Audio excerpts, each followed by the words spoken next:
de salud y hospitales de alta especialidad. Bienvenido, Gustavo. Y también nos acompaña el doctor José Luis Salomía Segarra, director general de epidemiología y coordinador técnico de la respuesta.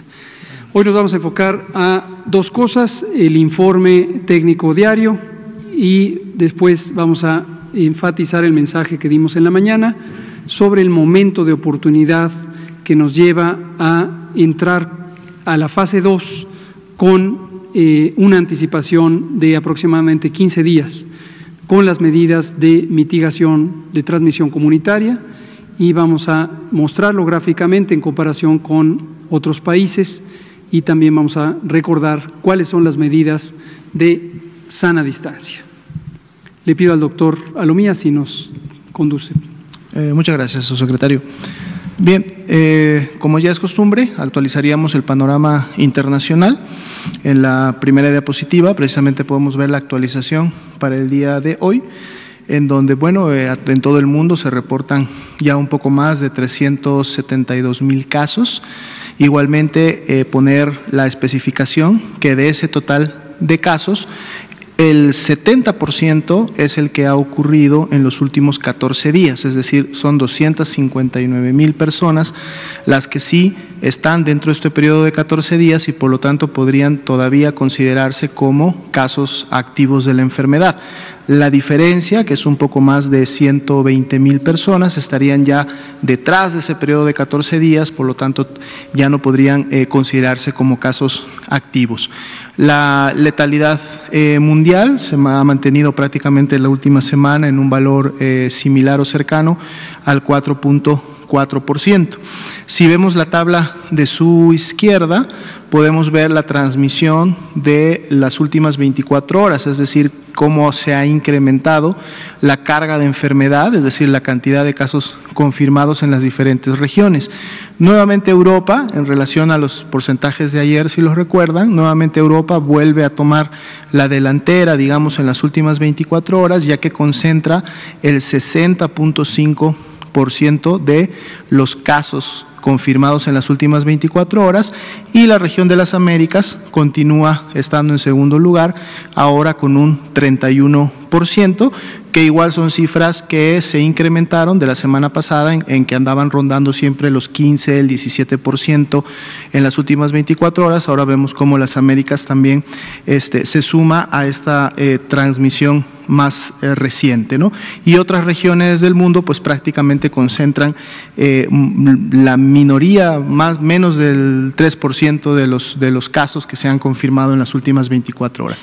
Pasemos ahora a la imagen de nuestro panorama nacional.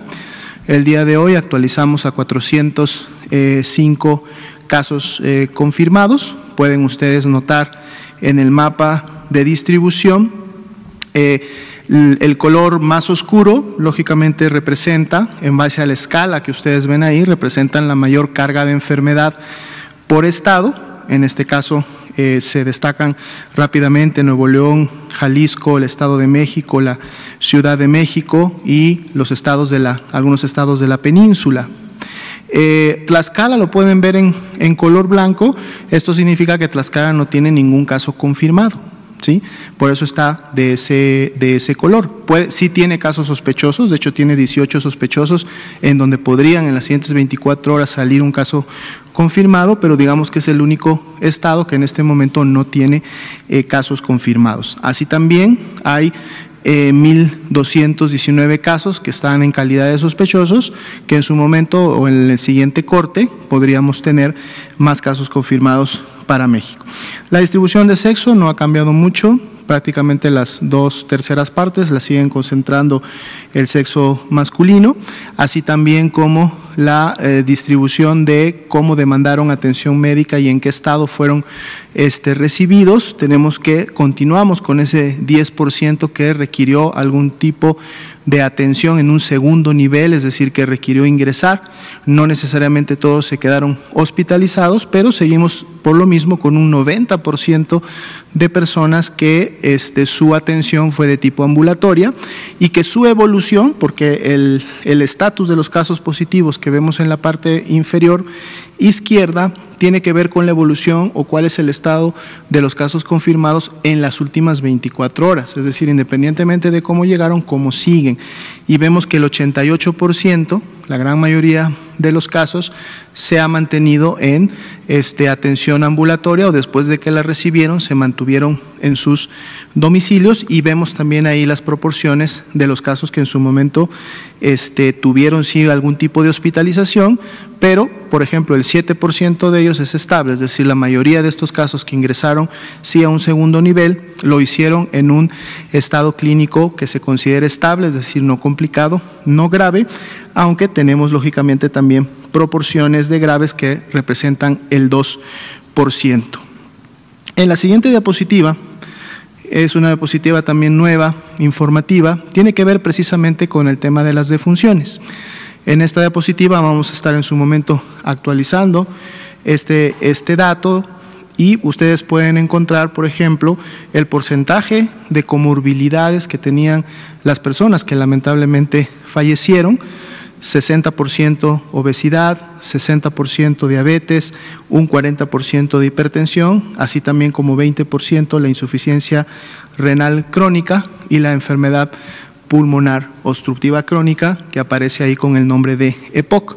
Encuentran la distribución por estado donde ocurrió la defunción: 3 en Ciudad de México, 2 en Durango, una en Durango, y una en Jalisco. Igualmente la distribución por sexo, de hecho la defunción que se suma en las últimas 24 horas es precisamente una persona del sexo femenino, y también ven la distribución por institución de atención, o en este caso de ocurrencia, es decir, dónde sucedió la defunción como tal. Entonces, una tabla también que en su momento pretende brindar la información, en este caso poblacional, de cómo están ocurriendo también estas lamentables defunciones. Y bueno, con esta nueva defunción, la letalidad en México sería del 1.2%, la cual se encuentra todavía muy por debajo de lo observado a nivel internacional e inclusive en otros países.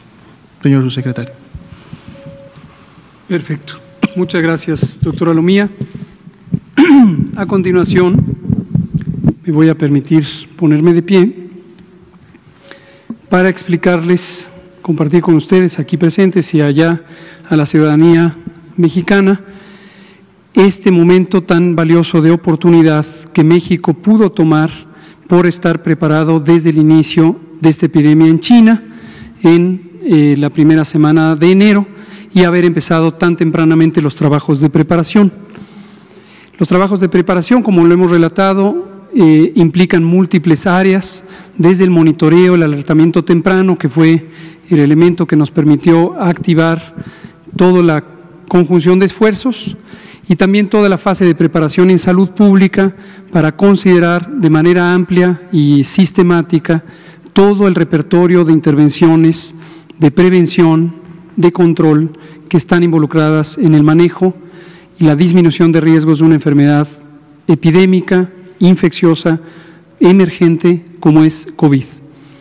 Y retomo sobre algo que ha salido casi cada noche, que es la idea de 2 clases de intervenciones principales, unas que son de contención, que están encaminadas a detectar los casos sospechosos, ponerlos en aislamiento, hacer su confirmación diagnóstica, estudiar los contactos, y si estos contactos también entran en aislamiento, después demostrar si desarrollan o no enfermedad. Es el primer bloque de respuesta que existe frente a una carga poblacional pequeña de casos, y es la que de vez en cuando el director de la Organización Mundial de la Salud, como comentaba usted anoche, explica con cierto detalle.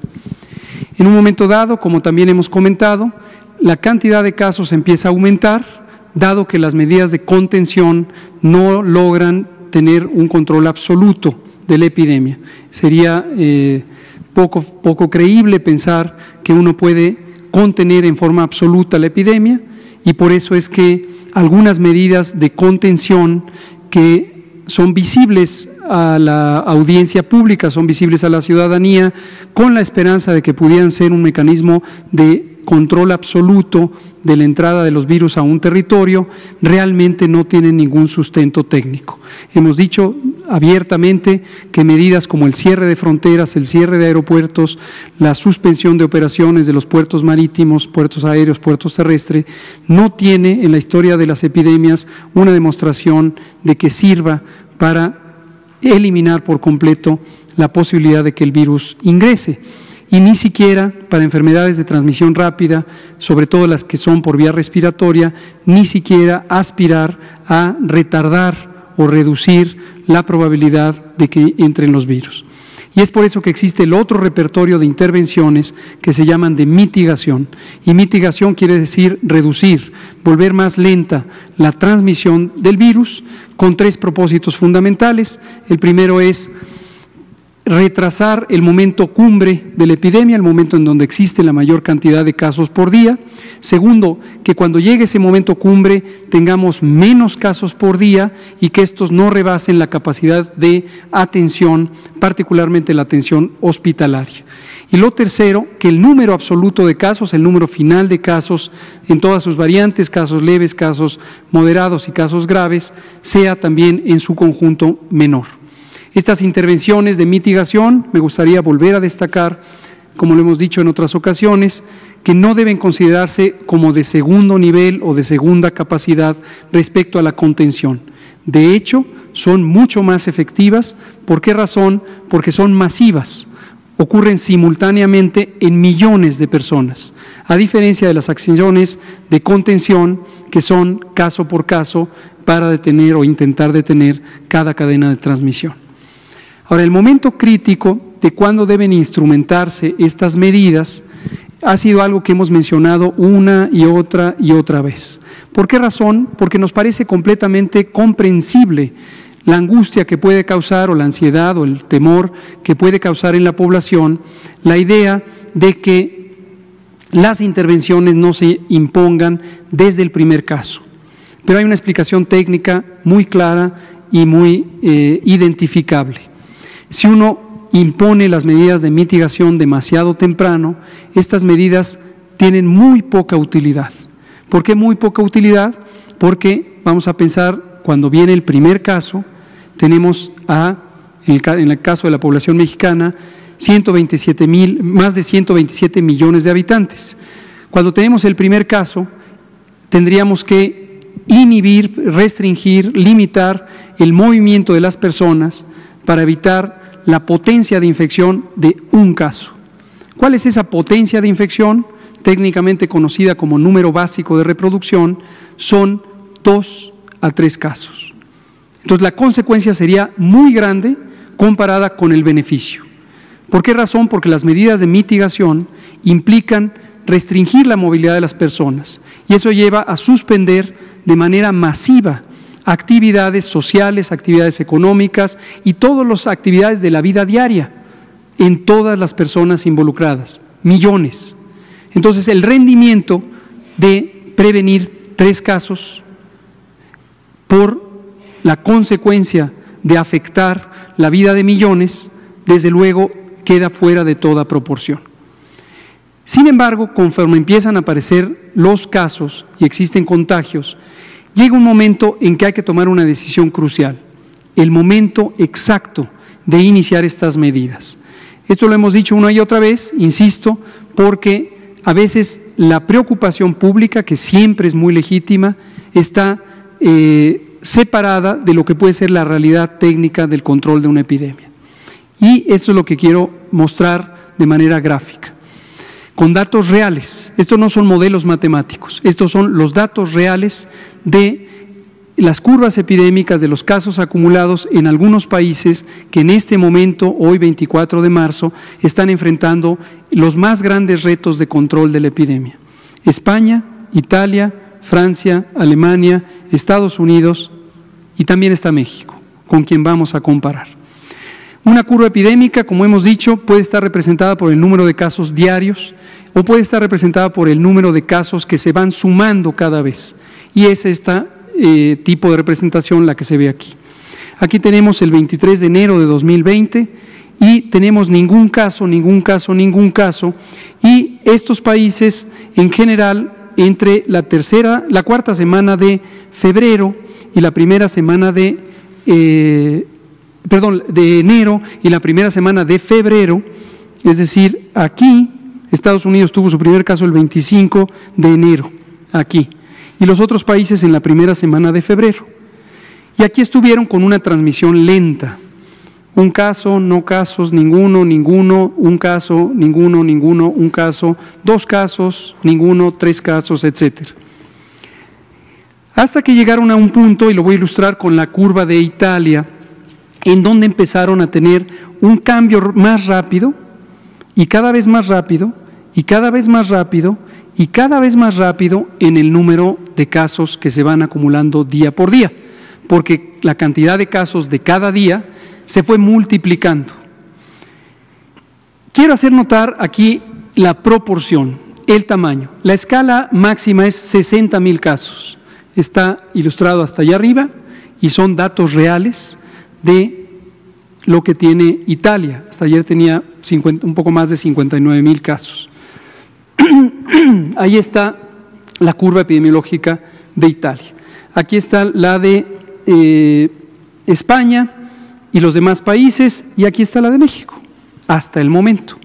No olvidar que México entró en la epidemia un mes después, mientras que el primer caso en esos países fue el 25 de enero o los primeros días de febrero. En México el primer caso fue el 27 de febrero. Eso también da una diferencia muy importante cuando uno intenta comparar, como ha sido a veces la inquietud pública en México, ¿por qué no estamos haciendo ya las mismas medidas de Italia o de España o de Estados Unidos? En primer lugar, porque estamos en la situación que esos países tenían un mes atrás. Ahora veamos en la siguiente diapositiva, vamos a recortar la curva en 10,000. Ahí está. Es un detalle de las mismas curvas, para poder ver el comportamiento de lo que ocurre cuando hay muy pocos casos. Volvemos a lo mismo. Tenían un caso, ningún caso, pocos casos, hasta que empezaron en los últimos días de febrero, cuando México tuvo su primer caso, ellos empezaron a escalar la velocidad de cambio, la velocidad de suma de casos, porque los casos diarios iban aumentando rápidamente. Aquí está donde México empezó, concretamente aquí México el primer caso, cuando Italia ya estaba empezando a tener la fase rápida de aumento en el número de casos. Y posteriormente, mientras México se había mantenido con pocos casos, Italia, Estados Unidos, Francia, España ya estaban en esta fase de crecimiento rápido. Un elemento crucial, volvemos al planteamiento, es cuándo es el momento oportuno. Estos países hoy están intentando contener una epidemia que ya estaba extremadamente acelerada. Entonces, aun cuando se toman las medidas más drásticas, y de hecho por eso tuvieron que optar por medidas tan drásticas como el uso de fuerza policíaca, fuerza pública, para forzar el aislamiento de las personas, es porque en una situación verdaderamente compleja, muy, muy retadora, porque tenían un rápido incremento del número de casos. Hoy estos países están prácticamente duplicando el número de casos cada 2 días, un poquito más de 2 días, duplicando. Entonces, mañana Italia, pasado mañana Italia, va a llegar a tener 120,000 casos, a partir de 60,000 casos. Vean lo dramático que es la situación. Vamos a ver la última de estas imágenes, que es esta, y es crucial. Este es un acercamiento cortando a 10,000 casos. Esto quiere decir que la curva de Italia se sigue hasta llegar 6 veces más alta. Se sale de esta diapositiva, pero es un acercamiento para verlo con claridad. Es la misma gráfica, pocos casos, pocos casos, pocos casos, y la pregunta aquí es, ¿cuándo empezaron estos países con las medidas de sana distancia, las medidas de distanciamiento social? Aquí, aquí, aquí, aquí. Es decir, ya cuando se encontraban, en el caso de Italia es el más notorio, ya cuando se encontraban en esta fase de ascenso rápido, es demasiado tarde. Hacerlo aquí, ya dijimos, es demasiado temprano. ¿Cuál es el punto ideal? El punto ideal es el momento en que empieza el incremento de casos rápidos, pero el incremento rápido de casos, pero todavía no es demasiado rápido. Y esta es la fortuna que tiene México por estar preparado, que hemos podido identificar en cada momento esto, hasta llegar a este punto. Esto está limitado aquí al 23 de marzo, hoy estamos a 24, es donde se encuentra su sana distancia. Su sana distancia. Esto lo pudimos no solamente preparar, sino programar. Teníamos estimaciones con modelaciones matemáticas que nos pudieron identificar cuándo iba a empezar ese despegue de la curva epidémica y podíamos intentar tener el momento ideal. Y aprovechamos además, y con esto termino, un momento de oportunidad valiosísimo que fue el calendario escolar. Al tener ya programadas las vacaciones de Semana Santa, podíamos agregar solo 2 semanas y tener un mes completo de distanciamiento social. Y por eso integramos en un paquete que se ve en la siguiente diapositiva la Jornada Nacional de Sana Distancia. La siguiente, por favor. Y pusimos estas intervenciones que me gustaría ser sumamente enfático de que representan una importante alteración de la movilidad social. Si estas medidas no se llevan a cabo porque las personas no las entienden o porque no hay una actitud favorable a las mismas y la gente sigue deambulando por las calles en forma masiva, las medidas van a ser menos efectivas. Y ahora me dirijo a usted que nos está oyendo para decirle, quédese en casa todo el tiempo que sea posible.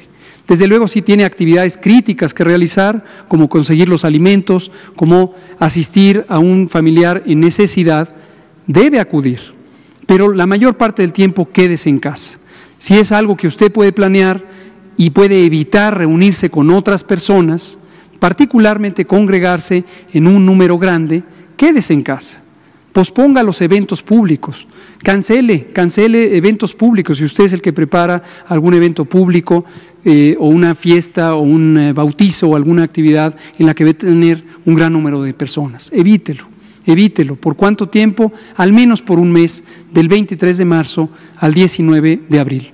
Si lo hacemos de manera consistente, de manera simultánea, es decir, todas al mismo tiempo, estas medidas van a tener el mejor impacto y todas y todos nos vamos a beneficiar de tener una transmisión lenta que nos permita responder apropiadamente a la epidemia sin que se nos saturen las unidades de atención hospitalaria y que podamos salvar vidas, porque todas y todos que necesiten atención hospitalaria, especialmente atención crítica, van a tener esa atención. Termino diciendo cuáles son estas intervenciones. Énfasis importante en personas adultas mayores. Hemos dicho una y otra vez que las personas adultas mayores a partir de los 65 años tienen un cambio muy rápido en la probabilidad de complicarse. Hay que proteger a nuestros adultos mayores. ¿De qué manera? Primero, que se queden en casa. Hay que apoyarles para que ellos no tengan que salir a cumplir con necesidades básicas como comprar alimentos o hacer trámites o cosas así. Ayudémosles. Aunque no sean nuestros familiares, estemos prestos para ayudar a quien conozcamos que sea una persona adulta mayor o una mujer embarazada, o también las personas con enfermedades crónicas como la diabetes, como la hipertensión, como la enfermedad cardíaca, como la enfermedad pulmonar. Y además hay que estar atentos a esas personas, porque estas personas, con las características que acabo de mencionar, si presentaran COVID, independientemente de que se les confirme o no el diagnóstico, solamente por tener los síntomas y tener estas condiciones de riesgo, debemos considerar que pueden complicarse. Tienen una mayor probabilidad de complicarse y debemos atender a que no se compliquen, que reciban valoraciones médicas. Segundo, la suspensión de clases en todo el sistema educativo nacional, en todos los niveles, en todo el territorio, en escuelas públicas, privadas o sociales, todos. La reprogramación de eventos de más de 100 personas, 101 personas, lo vamos a considerar una multitud y vamos a evitar que ocurran este tipo de eventos que congregan masivamente a las personas. Suspender también temporalmente actividades laborales que impliquen la movilización de personas, es decir, el transporte, ir de la casa al trabajo y del trabajo a la casa. No queremos que eso ocurra porque eso implica que una persona con síntomas y que tuviera COVID va a estar propagando el virus. Y una persona sin síntomas se puede encontrar con alguien que le contagie y queremos prevenir también que se contagie. Entonces, en primer lugar, queremos prevenir que las personas que realizan esas actividades laborales se contagien, en especial adultos mayores y personas con enfermedad crónica, pero además, al quedarse en casa, están protegiendo a todas y todos los demás porque disminuyen la transmisión de una persona a la otra. Y por último, intensificar las medidas básicas de prevención que hay que tenerlas siempre presentes. Lavarse las manos repetidamente con agua y jabón, 20, 30 veces al día. Evitar saludar de mano, de beso o de abrazo. Saludemos solo con el corazón y con una respetuosa reverencia. Y si las personas llegaran a enfermar, cubrir boca y nariz con un pañuelo al toser o estornudar o con el antebrazo. Y finalmente, quien tuviera síntomas, que se quede en casa, que no salga durante 14 días, a menos que sea una persona adulta mayor o con enfermedades crónicas, para ser valorada médicamente. Los demás, las demás, que se queden en casa. Nos van a ayudar a todos, se van a ayudar a sí mismas. Vamos a abrir a preguntas y respuestas y le vamos a dar la palabra a Ángeles Cruz, y a usted y a usted. Gracias. Del periódico La Jornada, buenas tardes. Quisiera yo hacerle unas peticiones, primeramente, antes de las preguntas. Hasta el domingo había en su registro de casos positivos 3 bebés. Ayer desapareció uno de esa tabla. Si nos puede puntualizar qué es lo que pasó, y el que ya no aparecía ayer es el que estaba en Yucatán. Entonces, ¿qué pasa ahí con los datos, por favor? Y si hay manera de que también nos dieran la información de las personas por rangos de edad, a fin de ir teniendo claridad sobre la afectación, sobre todo el tema de los adultos mayores, y ahora que veo que el 60% de los muertos, de los fallecidos, discúlpenme, de las personas que han fallecido tenían diabetes y tenían obesidad, pues es también de llamar la atención. Esas son las peticiones. Y las preguntas es, ¿qué le dice a usted que haya gobernadores que estén actuando, tomando medidas por su cuenta, incluso en contra de las disposiciones como esto de que no permitir los vuelos, o la idea pues que circula, ¿no?, de que vayan a suspender los vuelos que vienen de otros países, y que incluso se hable de formar un bloque de gobernadores para tomar sus propias medidas? ¿Qué papel juega eso? Y en todo caso, ¿cómo está vinculado con que se hayan o no adherido al INSABI? Es un tema político más que técnico de lo que aquí hemos estado hablando. Sobre lo que anunciaron en la mañana los médicos del bienestar que están buscando contratar, la pregunta que tengo es, los que ya tienen identificados, los que se inscribieron, que eran más de 5,000 si no me equivoco, ¿no funcionarían para atender en esta emergencia, o cuál es la situación que están enfrentando? Muchas gracias. Con mucho gusto, Ángeles. Efectivamente, la convocatoria de médicos para el bienestar que habíamos abierto al inicio del año, con la expectativa de contratar hasta 43,000 médicos, médicas y otro personal de salud para el bienestar, ha ido avanzando. Hemos reclutado ya 1,200 personas. Existe todavía un grupo disponible, pero consideramos que algunos especialistas están todavía en necesidad, y en la mañana que abrimos la convocatoria, ahorita hemos recibido ya 425 solicitudes de personal especializado en terapia intensiva.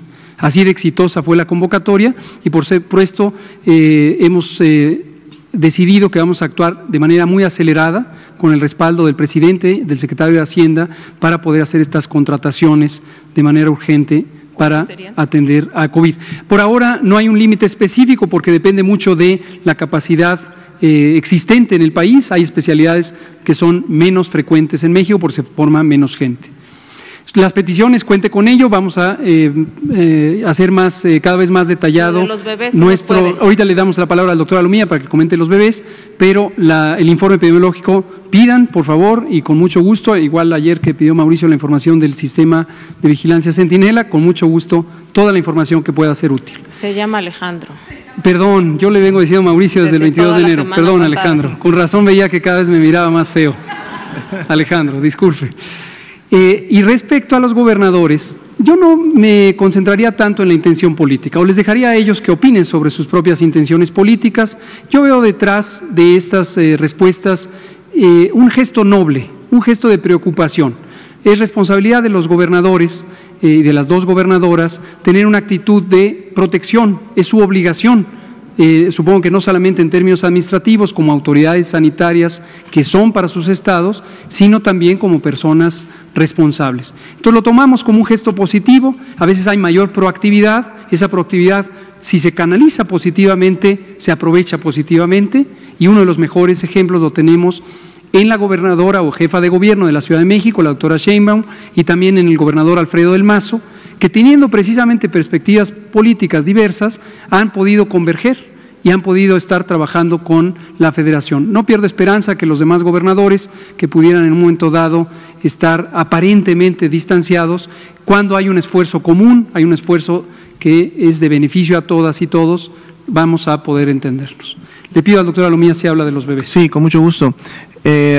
Recordando que el Sistema Nacional de Vigilancia Epidemiológica, para poder lógicamente concentrar toda la información que en su momento se notifica, opera en este momento un sistema de información en línea al cual todas las entidades federativas tienen acceso a través de clave y de nombre de usuario. Por lo tanto, toda la unidad que en su momento detecta un caso ingresa y captura toda la información. Lógicamente, a medida que va incrementándose el número de casos y la cantidad de trabajo, carga de trabajo para toda la red, suelen haber a veces equivocaciones en donde el Estado también tiene toda la capacidad de identificarla y corregirla. Y esto fue lo que pasó. Es una corrección, de hecho, que se hace desde el mismo Estado. El mismo Estado ingresa y corrige la edad. Por lo tanto, ya no tenemos ese menor por corrección directa del Estado. Cuando nosotros hacemos el corte de la base todos los días, si un estado corrigió su información, ese corte va a reflejar la corrección que se haya dado. Entonces son 2 bebés. 2.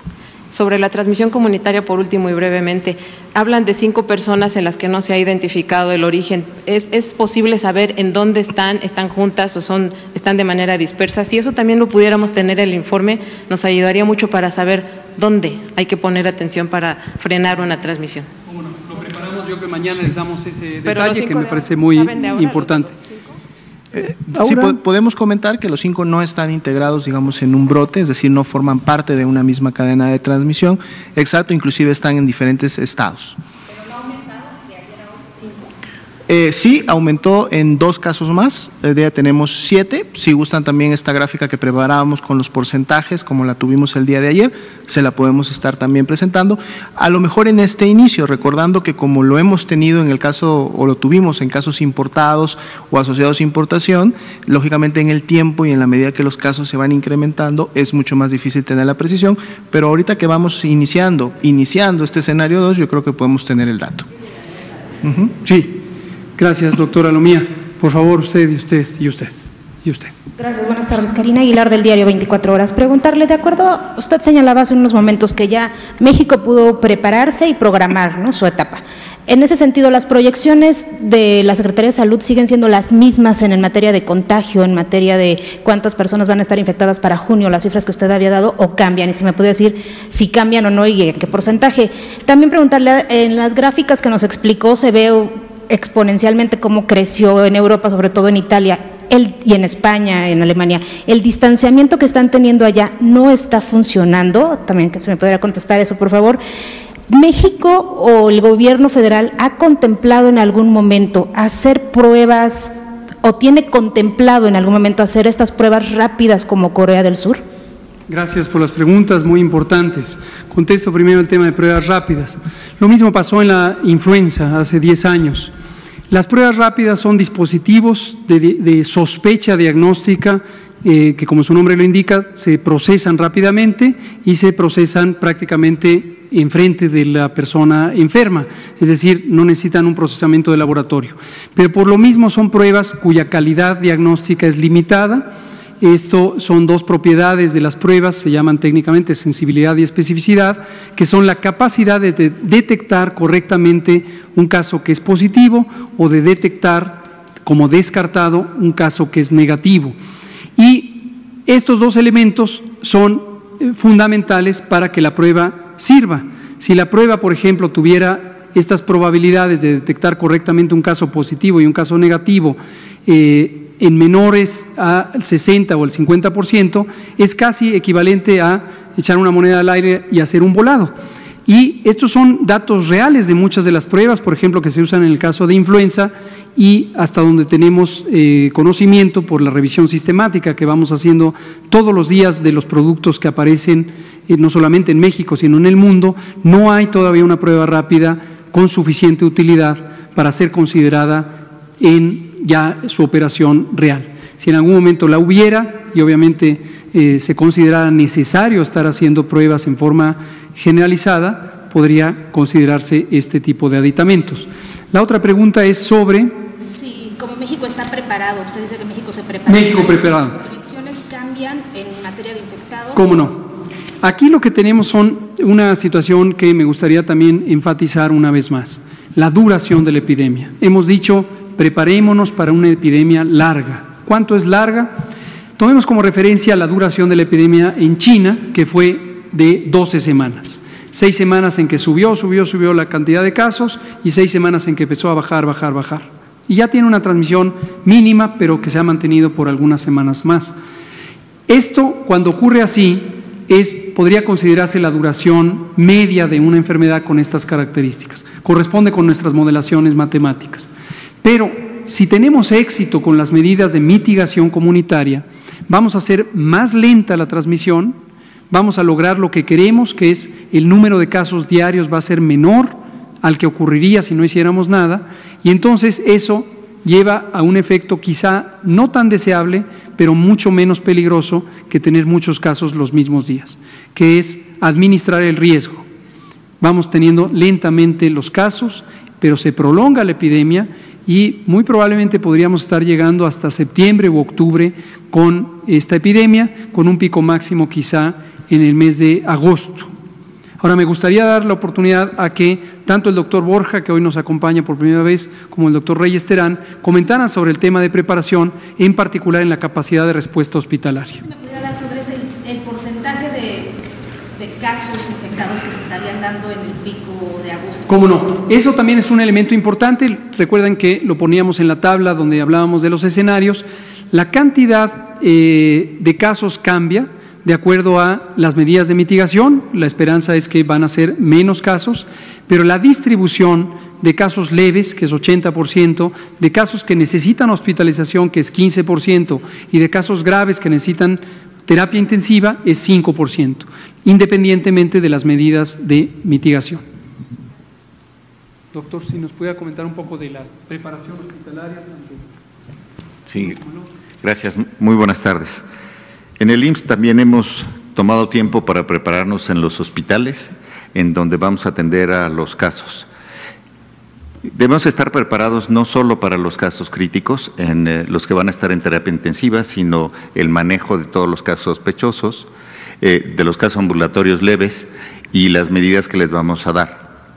Tenemos planteado las medidas o los cuidados que deben de tener en casa, todos los casos que sean ya sea diagnosticados como positivos o diagnosticados clínicamente, porque desde ahora la definición operacional de caso contempla a los casos que tienen las características clínicas y no necesariamente tenemos que confirmarlos a todos.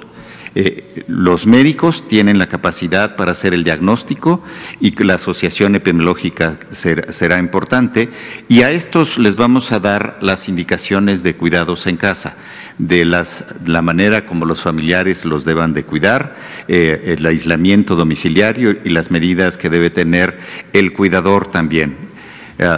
Estamos preparados también con la atención en el primer nivel de módulos específicos donde se va a hacer el triage respiratorio, le llamamos, para no mezclar a todos los pacientes. No todos los pacientes van a llegar complicados, muchos de estos los vamos a poder regresar a casa. Algunos trabajadores les vamos a dar su incapacidad de inmediato para que no regresen a sus lugares de trabajo y puedan contagiar a sus compañeros. También vamos a dar incapacidad a aquellos que son sus contactos y que requieran la incapacidad. Esto el epidemiólogo tomará los datos de los contactos y no se requiere que estén enfermos.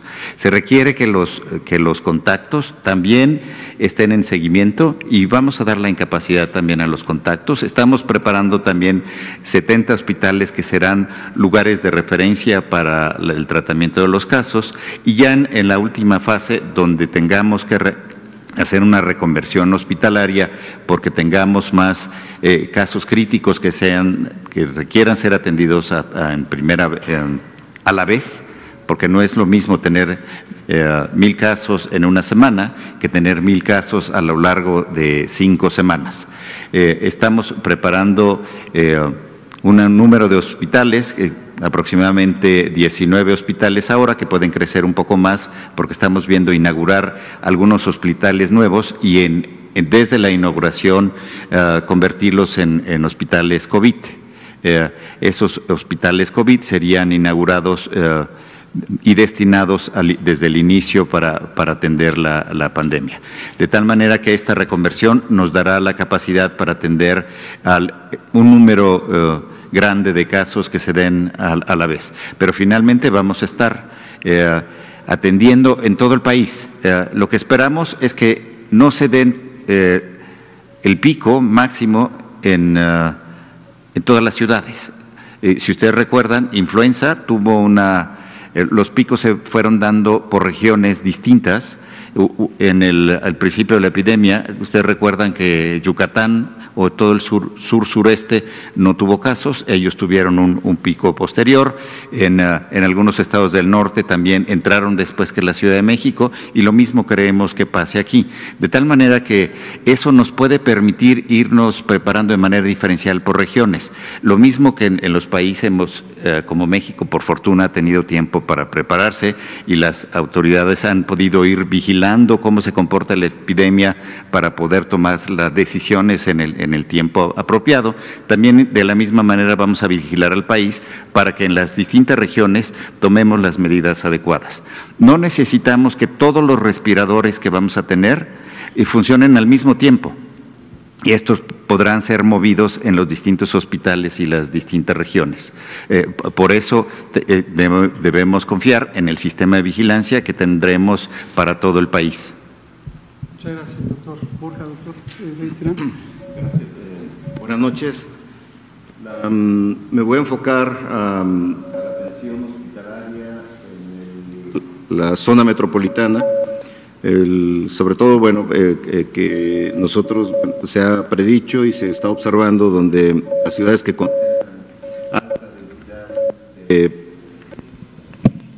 una densidad alta de población serán las que probablemente sufran las consecuencias iniciales del y el objetivo general de la preparación. Cambia el micrófono.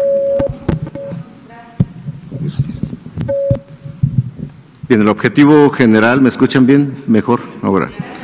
El objetivo general es integrar la respuesta hospitalaria para la atención de pacientes graves por COVID-19. Voy a enfocar en el área metropolitana, como les dije en un principio. Los objetivos específicos es ver la capacidad de respuesta para la atención de pacientes graves de cada uno de los centros hospitalarios, con un foco a los que dependen de la Comisión Coordinadora de los Institutos Nacionales de Salud y hospitales federales y los hospitales regionales de alta especialidad, que además clásicamente han sido los que han enfrentado como una primera línea de defensa para los problemas epidémicos respiratorios, particularmente hablando de influenza. Cada año el Instituto Nacional de Enfermedades Respiratorias, por ejemplo, también el Instituto Nacional de Ciencias Médicas y Nutrición, son los que atienden una enorme cantidad de casos y que han enfrentado en ocasiones el sobrecupo y han tenido que reconvertir el hospital, la reconversión hospitalaria, que seguramente es un término que ustedes han escuchado cada vez con mayor frecuencia. No es otra cosa más, es que buscar sitios en el hospital que puedan convertirse en cuartos que puedan atender pacientes en estado crítico es decir, que tengan capacidad de que se les pueda conectar un ventilador, un monitor, y que puedan, con los profesionales apropiados, dar la atención a los cuidados intensivos, los cuidados críticos de los pacientes, que seguramente los tendremos y los estamos teniendo en los hospitales. De hecho, el INER es el instituto que en este momento tiene más pacientes hospitalizados.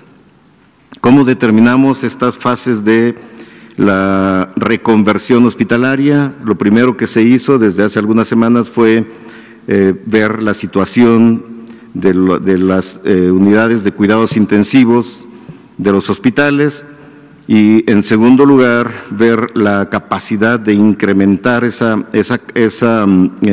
número de camas que pudieran dar cuidados intensivos en una segunda fase, y en una tercera fase utilizar más espacios aún para llegar al número máximo de camas y de cuartos que pudieran dar cuidados intensivos.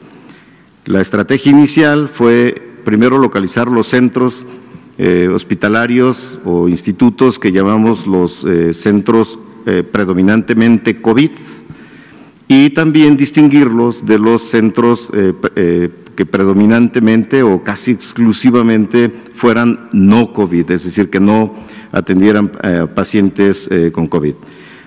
Y los hospitales, me parece que ya los había dicho en alguna ocasión, son obviamente el INER, Nutrición, Hospital General de México, Hospital Juárez de México, el Hospital G.A. González, el Hospital General Manuel G.A. González, que junto con el General y el Juárez tienen esta combinación de ver pacientes COVID y no COVID, INER y Nutrición muy predominantemente COVID, y también integramos dentro del área metropolitana al Hospital Regional de Alta Especialidad de Ixtapaluca.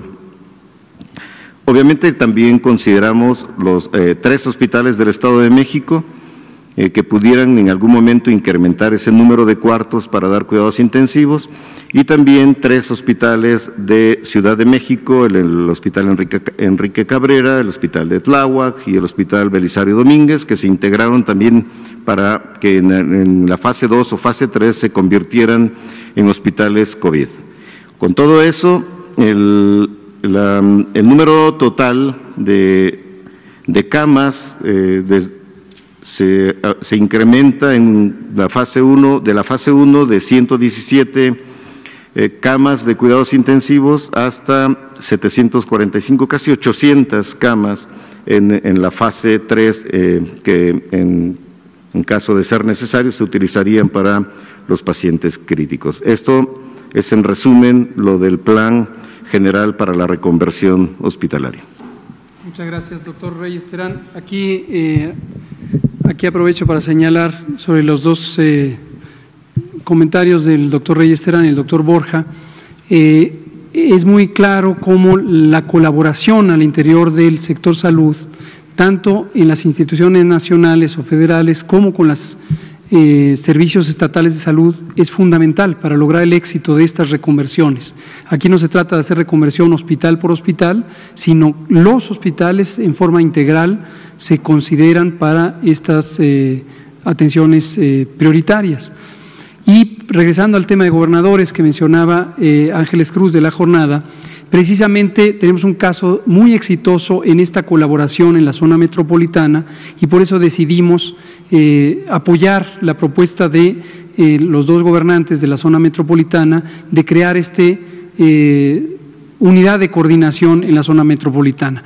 Y creemos que muy pronto vamos a tener esquemas de coordinación regionales o subregionales en otras partes del país, occidente, noreste, etcétera, que nos puedan dar esta riqueza en la capacidad de preparación. Tenemos solo 3 minutos, vamos a dar lugar a 2 preguntas breves, ustedes 2, y ahí vamos a acabar. Buenas noches, Patricia Rodríguez Calva de Grupo Imagen. Se nos ha dicho que, en la realidad es imposible tomar prueba por prueba de las personas que pudieran estar contagiadas de COVID-19. Mi pregunta va en el sentido, si solo se hace un muestreo, ¿no se corre el riesgo de tener un subregistro o una cifra negra que en consecuencia, al no saber que esa persona tiene COVID-19, pudiera contagiar a personas al no tener el aislamiento o los cuidados médicos y entonces aumentar el número de contagios? Esa es una pregunta. 2, en el caso de zonas rurales, ¿qué están planteando ustedes? Porque sabemos que en México pues hay que acercar los servicios médicos a las comunidades indígenas y rurales, no hay centros de salud, tardan horas en llegar. ¿Cómo se va a aplicar en estas zonas este sistema para prevenir el COVID-19? Con mucho gusto. Sobre lo primero, es todo un tema muy interesante, cómo funciona la vigilancia epidemiológica. Lo resumiré con lo que hemos dicho en otras ocasiones. La vigilancia epidemiológica Centinela es muy semejante en términos de método a las encuestas. Cuando se hace una encuesta del tema que ustedes quieran, sobre preferencias, sobre situación de vida, el censo mismo, ayer fueron a mi domicilio, por cierto, los del INEGI, que están a punto de terminar la recolección de datos para el censo. Y en el censo, no todas las personas reciben el cuestionario extenso. La mayoría recibimos, como fue mi caso anoche, el censo corto. ¿Por qué razón? Porque hay un número de muestra, así se llama el tamaño de la muestra, un número de personas que, usando los métodos estadísticos apropiados, puede representar al conjunto de la población. Entonces, estos son métodos que hacen eficiente, no es tanto que no se pueda, es que no es útil ir por cada una de las personas con COVID o con las características demográficas que se buscan en un censo o cualquier otra característica. Sobre las zonas rurales. Así, ¿Corre el riesgo que aumente el contagio al no saber que una persona tiene COVID, que no esté registrada, perdón? La respuesta simple es las medidas de contención, como la que describí, que es la medida por excelencia. Esto es precisamente parte de sus limitaciones. Cuando hay muy poquitos casos, y estos casos son rastreables, directamente identificables, con base en sus síntomas, aquí destaco, no necesitamos la prueba para hacer las medidas de contención. Las personas entran en aislamiento tan solo por tener las características que los identifican como casos sospechosos.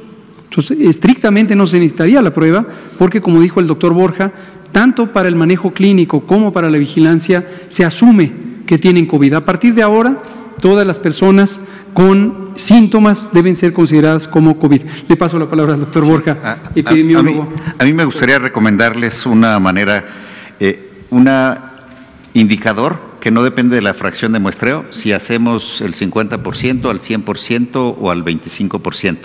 Y ese es el porcentaje de positividad de las pruebas. Actualmente vamos entre el 7 y el 15% de porcentaje de positividad. En algún momento en influenza, en el 2009, creo que llegamos casi al 70% de positividad. Y esto es de todas las muestras procesadas y que ya tienen resultado, ¿cuántas salen positivas? Y eso, si es una muestra grande, es una muestra pequeña, nos permite ir evaluando a lo largo del tiempo también cómo va la positividad. Y una fracción de positividad del 7%, hasta ahora nos dice que vamos empezando y no depende de si hicimos muchas o pocas muestras, sino nos indica que vamos empezando en la epidemia. Tranquilamente. Sí. Tranquilamente. Nos queda un minuto, entonces vamos a responder zonas rurales y terminamos. Gracias. Vamos a dar tiempo nada más para zonas rurales, lo dejamos para mañana. Zonas rurales ha sido muy afortunada por muchísimas razones el apoyo de las Fuerzas Armadas. Las Fuerzas Armadas tienen una extraordinaria experiencia en la planeación del territorio y esto lo que nos ha permitido es poder identificar cuáles son las rutas de acceso, las rutas de desplazamiento, las separaciones físicas que existen entre los distintos asentamientos humanos que en las zonas rurales suelen ser dispersos. Y con eso estamos planeando, lo que decía el doctor Borja, no va a ocurrir todo al mismo tiempo. Esto va a estar ocurriendo en forma de parches en el territorio nacional y el planear anticipadamente también es una oportunidad magnífica porque podemos planear la logística de asistencia, no solamente en términos de salud, sino en otro tipo de asistencia para la vida diaria. No quiero dejar de mencionar los programas sociales del Gobierno federal, porque precisamente la Secretaría del Bienestar, la secretaria María Luisa Albores, con su fabuloso equipo, Gabriel García, la subsecretaria Ariadna Montiel, todo el equipo, Adán Peña, tienen muy bien identificado también el territorio, y esto nos permite activar los mecanismos tanto de comunicación del gobierno hacia la población como de la población hacia nosotros, o enlazar incluso el apoyo en el nivel de territorio entre las comunidades. Y esto nos da enormes posibilidades para poder proteger a esta población más vulnerable. Aquí terminamos, muchas gracias, nos vemos mañana.